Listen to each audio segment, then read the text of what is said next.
ان لوگوں کا نہ کرواتے جو ہندوستان سے ہجرت کر کے پاکستان میں آئے تھے۔ یہ ہمارا وطن اس وقت مذہب اسلام ایک پرفتن دور سے گزر رہا ہے۔ قیامت اب آپ کو اپنے آپ بتائے گی کہ میں کیوں آئی ہوں۔ مقصد یہ نہیں کہ ہم کسی کی انسلٹ کر رہے ہیں، مقصد یہ ہے کہ جو بات حق کی ہے وہی بات کرنی چاہیے۔ یہ جو اسمبلی میں بل پاس ہوا ہے کہ مرد مرد سے شادی کر سکتا ہے، میں نے ایک بزرگ کو بتایا تو وہ بزرگ ہنسنے لگ گئے، کیونکہ یہ ایک لطیفہ بن گیا ہے، لیکن اصل میں یہ اسلام کے اوپر اٹیک کیا گیا ہے۔ یہ یہودیوں کا طریقہ کار ہے، مرد مرد سے شادی کرتا ہے، عورت عورت سے شادی کرتی ہے۔ شریعت مصطفیٰ نے، اللہ تبارک و تعالیٰ نے عورت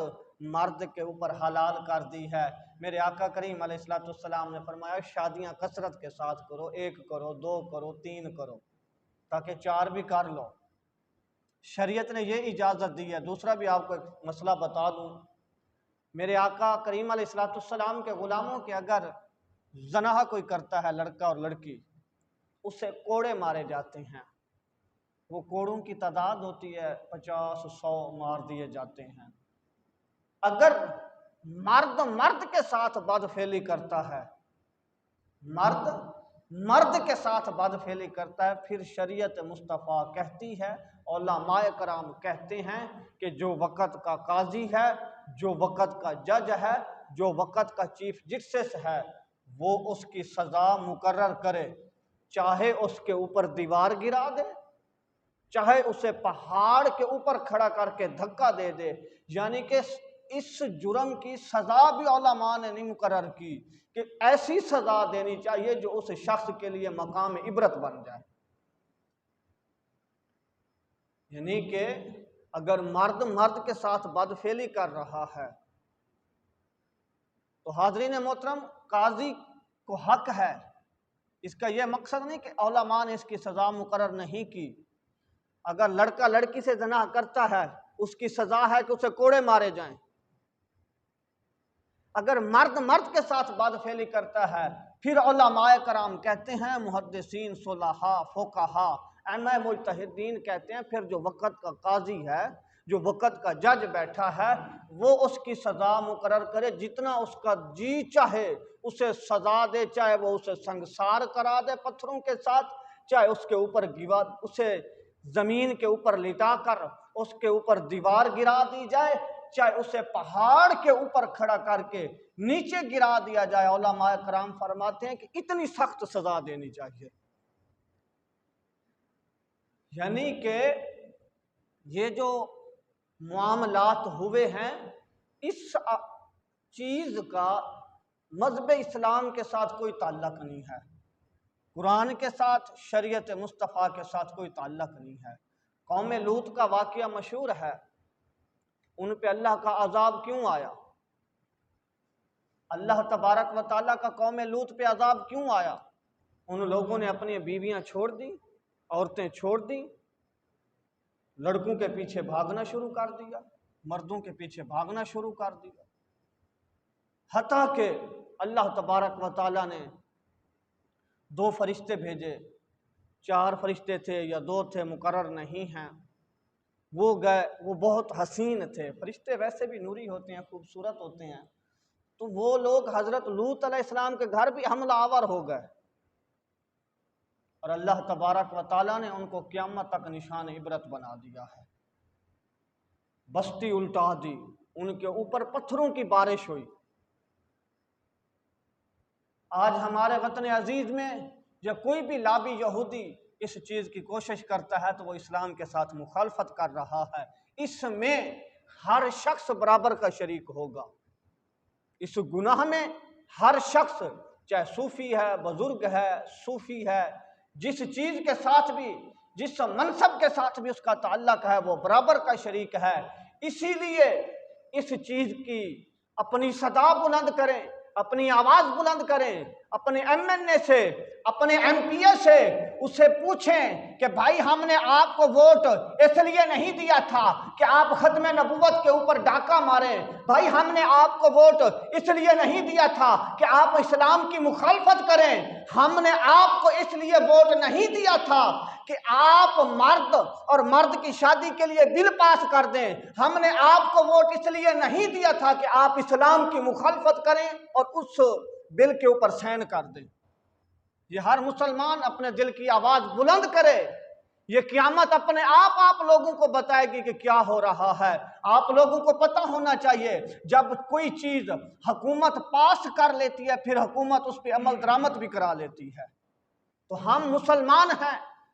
مسلمان ہیں، میرے آقا کے غلام ہیں، ہم زہرا کے بابا کے در کے نوکر ہیں، نہ ہم پہلے اس چیز پہ آمادہ تھے نہ آج آمادہ ہیں۔ ہمارا جینا بھی مصطفیٰ کے لیے ہے، ہمارا مرنا بھی مصطفیٰ کے لیے ہے، بلکہ میرے اعلیٰ حضرت تاجدار بریلی شاہ امام احمد رضا خان فاضل بریلی رحمۃ اللہ علیہ فرماتے ہیں ہم آئے بھی یہاں تمہارے لیے، ہم آئے بھی یہاں تمہارے لیے، اٹھے بھی وہاں تمہارے لیے، مکین و مکاں بھی تمہارے لیے، چنین و چنا بھی تمہارے لیے۔ اس چیز کی ہر شخص آواز بلند کرے، اللہ رسول عمل کی توفیق عطا فرمائے۔ جن دوستوں نے سنت نہیں ادا کی ان لوگوں کا نہ کرواتے جو ہندوستان سے ہجرت کر کے پاکستان میں آئے تھے۔ یہ ہمارا وطن اس وقت مذہب اسلام ایک پرفتن دور سے گزر رہا ہے، قیامت اب آپ کو اپنے آپ بتائے گی کہ میں کیوں آئی ہوں۔ مقصد یہ نہیں کہ ہم کسی کی انسلٹ کر رہے ہیں، مقصد یہ ہے کہ جو بات حق کی ہے وہی بات کرنی چاہیے۔ یہ جو اسمبلی میں بل پاس ہوا ہے کہ مرد مرد سے شادی کر سکتا ہے، میں نے ایک بزرگ کو بتایا تو وہ بزرگ ہنسنے لگ گئے، کیونکہ یہ ایک لطیفہ بن گیا ہے، لیکن اصل میں یہ اسلام کے اوپر اٹیک کیا گیا ہے۔ یہ یہودیوں کا طریقہ کار ہے، مرد مرد سے شادی کرتا ہے، عورت عورت سے شادی کرتی ہے۔ شریعت مصطفیٰ نے، اللہ تبارک و تعالیٰ نے عورت مرد کے اوپر حلال کر دی ہے۔ میرے آقا کریم علیہ السلام نے فرمایا شادیاں کثرت کے ساتھ کرو، 1 کرو، 2 کرو، 3 کرو، تاکہ 4 بھی کر لو۔ شریعت نے یہ اجازت دی ہے۔ دوسرا بھی آپ کو ایک مسئلہ بتا دوں، میرے آقا کریم علیہ السلام کے غلاموں کے اگر زنا کوئی کرتا ہے لڑکا اور لڑکی، اسے کوڑے مارے جاتے ہیں، وہ کوڑوں کی تعداد ہوتی ہے 50 100 مار دیے جاتے ہیں۔ اگر مرد مرد کے ساتھ بدفعلی کرتا ہے، مرد مرد کے ساتھ بدفعلی کرتا ہے، پھر شریعت مصطفیٰ کہتی ہے، علماء کرام کہتے ہیں کہ جو وقت کا قاضی ہے، جو وقت کا جج ہے، جو وقت کا چیف جسٹس ہے، وہ اس کی سزا مقرر کرے، چاہے اس کے اوپر دیوار گرا دے، چاہے اسے پہاڑ کے اوپر کھڑا کر کے دھکا دے دے، یعنی کہ اس جرم کی سزا بھی علماء نے نہیں مقرر کی کہ ایسی سزا دینی چاہیے جو اس شخص کے لیے مقام عبرت بن جائے۔ یعنی کہ اگر مرد مرد کے ساتھ بدفعلی کر رہا ہے تو حاضرین محترم قاضی کو حق ہے، اس کا یہ مقصد نہیں کہ علماء نے اس کی سزا مقرر نہیں کی۔ اگر لڑکا لڑکی سے زنا کرتا ہے اس کی سزا ہے کہ اسے کوڑے مارے جائیں۔ اگر مرد مرد کے ساتھ بدفعلی کرتا ہے پھر علماء کرام کہتے ہیں، محدثین، صلحاء، فقہاء، ائمہ مجتہدین کہتے ہیں پھر جو وقت کا قاضی ہے، جو وقت کا جج بیٹھا ہے، وہ اس کی سزا مقرر کرے، جتنا اس کا جی چاہے اسے سزا دے، چاہے وہ اسے سنگسار کرا دے پتھروں کے ساتھ، چاہے اس کے اوپر اسے زمین کے اوپر لٹا کر اس کے اوپر دیوار گرا دی جائے، چاہے اسے پہاڑ کے اوپر کھڑا کر کے نیچے گرا دیا جائے۔ علماء کرام فرماتے ہیں کہ اتنی سخت سزا دینی چاہیے۔ یعنی کہ یہ جو معاملات ہوئے ہیں اس چیز کا مذہب اسلام کے ساتھ کوئی تعلق نہیں ہے، قرآن کے ساتھ، شریعت مصطفیٰ کے ساتھ کوئی تعلق نہیں ہے۔ قوم لوط کا واقعہ مشہور ہے، ان پہ اللہ کا عذاب کیوں آیا؟ اللہ تبارک و تعالیٰ کا قوم لوط پہ عذاب کیوں آیا؟ ان لوگوں نے اپنی بیویاں چھوڑ دی، عورتیں چھوڑ دیں، لڑکوں کے پیچھے بھاگنا شروع کر دیا، مردوں کے پیچھے بھاگنا شروع کر دیا، حتیٰ کہ اللہ تبارک و تعالیٰ نے 2 فرشتے بھیجے، 4 فرشتے تھے یا 2 تھے مقرر نہیں ہیں، وہ گئے، وہ بہت حسین تھے، فرشتے ویسے بھی نوری ہوتے ہیں، خوبصورت ہوتے ہیں، تو وہ لوگ حضرت لوط علیہ السلام کے گھر بھی حملہ آور ہو گئے، اور اللہ تبارک و تعالیٰ نے ان کو قیامت تک نشان عبرت بنا دیا ہے، بستی الٹا دی، ان کے اوپر پتھروں کی بارش ہوئی۔ آج ہمارے وطن عزیز میں یا کوئی بھی لابی یہودی اس چیز کی کوشش کرتا ہے تو وہ اسلام کے ساتھ مخالفت کر رہا ہے، اس میں ہر شخص برابر کا شریک ہوگا، اس گناہ میں ہر شخص، چاہے صوفی ہے، بزرگ ہے، صوفی ہے، جس چیز کے ساتھ بھی، جس منصب کے ساتھ بھی اس کا تعلق ہے، وہ برابر کا شریک ہے۔ اسی لیے اس چیز کی